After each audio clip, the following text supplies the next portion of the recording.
So guys, अगर आप लोगों ने सीआरपीएफ पैरामेडिकल स्टाफ 2023 के लिए आवेदन किया है और फिजिकल क्वालिफाई कर लिया है आप लोगों ने, तो फाइनली आयोग ने एग्ज़ाम डेट घोषित कर दी हैं। तो सीआरपीएफ पैरामेडिकल स्टाफ की जो परीक्षाएं हैं 27 मार्च और 28 मार्च को आयोजित की जाएंगी। तो हमारे बहुत सारे बच्चे ऐसे हैं जो आए दिन कमेंट्स करते हैं कि इसका जो एडमिट कार्ड है सीआरपीएफ पैरामेडिकल स्टाफ का एडमिट कार्ड ऑफलाइन आएगा या फिर हमें ऑनलाइन निकालना पड़ेगा, इसका एग्ज़ाम ऑफलाइन होगा या फिर ऑनलाइन होगा। तो काफ़ी सारे बच्चे हैं जिनको अभी तक ये भी नहीं पता है कि उनका जो एडमिट कार्ड है वो उनको ऑनलाइन निकालना पड़ेगा। सीआरपीएफ की ऑफिशियल वेबसाइट पर जाने के बाद उनको अपना एडमिट कार्ड ऑफलाइन निकालना पड़ेगा, ऑनलाइन निकालना पड़ेगा। और एग्ज़ाम जो है उन लोगों का ऑनलाइन एग्ज़ाम होगा, CBT computer based test CBT exam होगा, ऑनलाइन एग्ज़ाम होगा और ऑनलाइन आपको एडमिट कार्ड निकालना पड़ेगा। ऑफलाइन का सारा जो झंझट था वो ख़त्म कर दिया गया है। एग्ज़ाम आप लोगों का सीबीटी होगा, एडमिट कार्ड आपको सीआरपीएफ की ऑफिशियल वेबसाइट पर जाकर ऑनलाइन आपको एडमिट कार्ड निकालना पड़ेगा। तो जब आपने फिजिकल दिया था तो आपके पास आपका प्रवेश पत्र होगा, उसमें रोल नंबर दिया होगा, रोल नंबर और डेट ऑफ बर्थ डालकर आप अपना एडमिट कार्ड डाउनलोड कर पाएंगे। अगर आपका वो प्रवेश पत्र खो गया है तो आप एक तरीके से और निकाल सकते हैं। फॉर्म भरते समय जो आपने मोबाइल नंबर डाला है उस मोबाइल नंबर पर एक मैसेज आएगा और उस मैसेज में एक लिंक दिया जाएगा, उस लिंक पर क्लिक करके आप अपना एडमिट कार्ड डाउनलोड कर सकते हैं। तो दो तरीका मैंने आप लोगों को बता दिया है, दो तरीके से आप लोग अपना एडमिट कार्ड डाउनलोड कर सकते हैं। तो लिखित परीक्षा की तैयारी कैसे करें, सबसे बड़ी बात यह है, और इस परीक्षा को क्रैक कैसे कर सकते हैं, किस टॉपिक से क्या पूछा जाएगा, हिंदी में क्या पढ़ें, जीएस में क्या पढ़ें, मैथ में क्या पढ़ें, हिंदी या फिर इंग्लिश में क्या पढ़ें। सबसे बड़ी बात तो ये है बच्चों के लिए, और रीजनिंग में क्या पढ़ें, तो ये भी मैं क्लियर करूंगा। तो वीडियो को बिना स्किप के पूरा जरूर देखिएगा आप लोग, और वीडियो अच्छा लगे तो प्लीज़ वीडियो को लाइक कर दीजिए आप लोग, क्योंकि आप लोगों का जो रिस्पांस है वीडियोस पर कुछ खास देखने को नहीं मिल रहा है। और आप लोगों की सीआरपीएफ पैरामेडिकल स्टाफ की क्लासें स्टार्ट हैं और क्लास पर भी आप लोगों का जो रिस्पॉन्स है, जो जैसा रिस्पॉन्स होना चाहिए उस प्रकार का रिस्पॉन्स देखने को हमें नहीं मिल रहा है। इसलिए आप लोगों की जो क्लासें मैं स्टार्ट इसलिए नहीं कर रहा हूँ क्योंकि आप लोगों का जो प्यार है और आप लोगों का जो रिस्पॉन्स है, जब तक अच्छा देखने को नहीं मिलेगा तब तक आप लोगों की क्लासें स्टार्ट नहीं होंगी। मैं आपको एक क्लास दे रहा हूँ, डेली एक क्लास दे रहा हूँ। एक दिन मैं आपको जीए पढ़ाता हूँ और एक दिन मैं आपको हिंदी पढ़ाता हूँ। रही मैं तो रीजनिंग की क्लासें, जब तक आप लोगों का रिस्पॉन्स अच्छा नहीं देखने को मिलेगा तब तक मैं तो रीजनिंग की क्लासें नहीं स्टार्ट हो पाएंगी। उसके लिए मैं आप लोगों से क्षमा चाहता हूँ।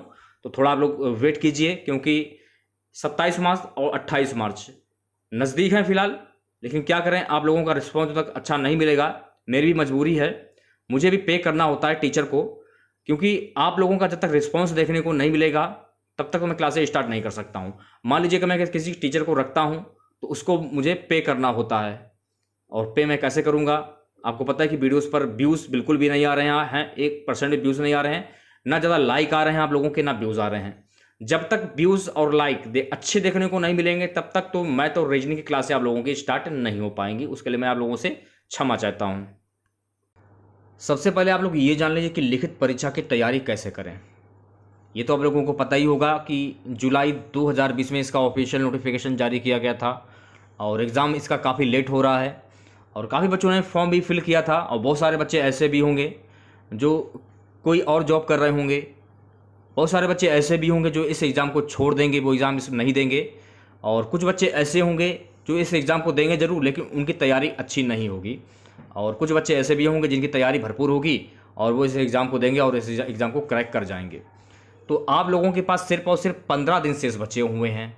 तो देखिए, लिखित परीक्षा की तैयारी कैसे करें आप लोग, सबसे ज़्यादा आप रिवीजन पर फोकस कीजिए। अभी तक आप लोगों ने जो कुछ पढ़ा है उसको अच्छे से तैयार कर डालिए, और जो मैं आपको जनरल अवेयरनेस का आपको एक दिन वीडियो देता हूँ और एक दिन मैं आपको सामान्य हिंदी का जो वीडियो देता हूँ उसको आप लोग देखते चलिए, उसको ज़रूर देखिए और प्रैक्टिस ज़्यादा करिए। प्रैक्टिस जो है आप लोग ज़्यादा से ज़्यादा करिए।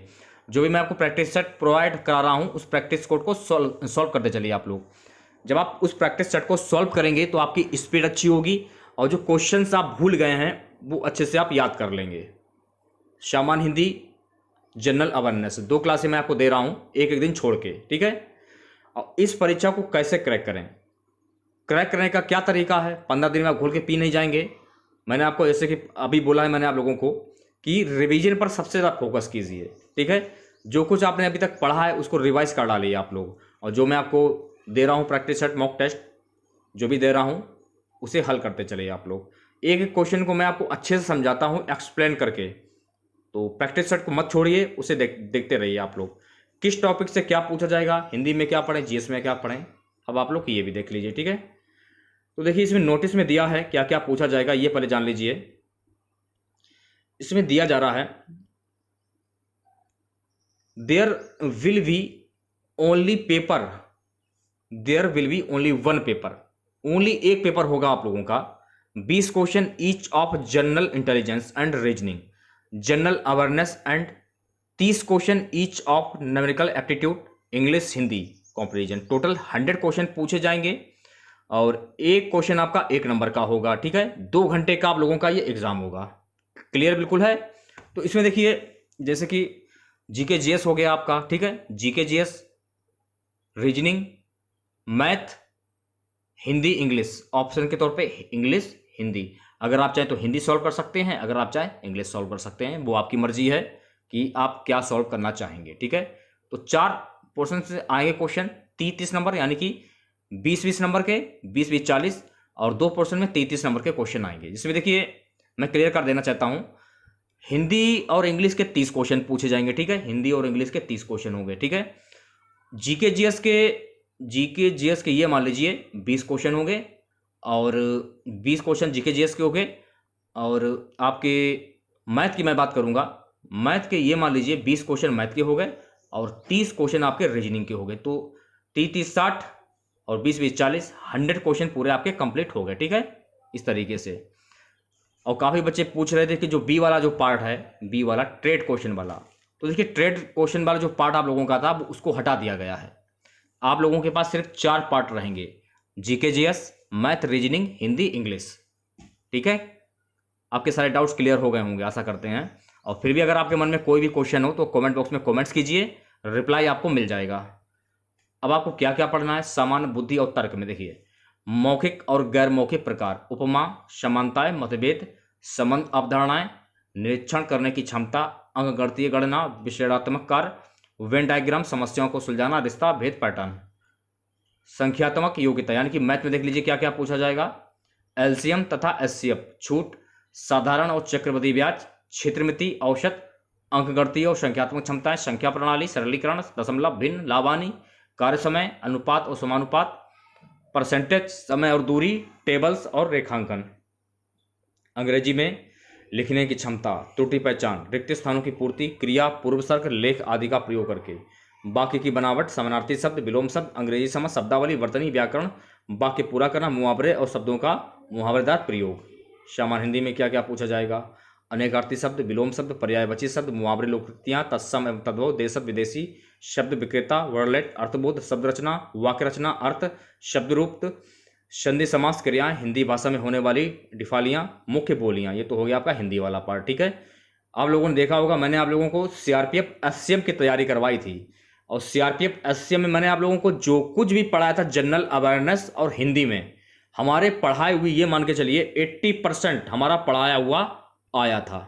अगर आप लोगों ने एग्जाम दिया होगा और आप हमारे रेगुलर सब्सक्राइबर होंगे और आप हमें रेगुलर फॉलो करते होंगे, तो आप लोगों ने देखा होगा कि मैंने आप लोगों को जो कुछ पढ़ाया था रीजनिंग में और जनरल अवेयरनेस में और जनरल हिंदी में, सारा कुछ हमारा पढ़ाया हुआ फंसा था। मैथ मैंने पढ़ाई नहीं थी आप लोगों को, तो मैथ के बारे में तो मैं कुछ बोलूँगा नहीं, ठीक है।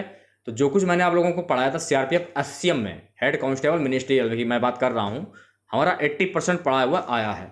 अब बारी आ जाती है सीआरपीएफ पैरामेडिकल स्टाफ की। एग्जाम जो है आप लोगों के 27 और 28 को आयोजित की जाएंगे, बिल्कुल कंफर्म है, बिल्कुल। नोटिस भी जारी कर दिया गया है, अगर आप लोगों ने उस नोटिस को नहीं देखा तो देख लीजिए आप लोग। अब इसमें कोई डाउट नहीं कि आप लोगों के एग्जाम आगे बढ़ेंगे, जल्द इसका एग्जाम हो जाएगा और जल्दी इसका रिजल्ट घोषित कर दिया जाएगा और जल्दी इसकी ज्वाइनिंग हो जाएगी, क्योंकि ये भर्ती काफ़ी पुरानी है, 2020 की भर्ती है, काफ़ी समय हो चुका है। अब इसमें लेट नहीं होगा, बिल्कुल क्लियर है। तो छोटा सा वीडियो था आप लोगों के लिए। अगर वीडियो अच्छा लगा हो तो प्लीज़ वीडियो को लाइक और शेयर जरूर करें। अगर आपके मन में कोई भी सवाल हो सीआरपीएफ पैरामेडिकल स्टाफ को लेकर, तो आप हमसे सवाल कर सकते हैं, रिप्लाई आपको कमेंट बॉक्स में मिल जाएगा। तो जय हिंद, जय भारत।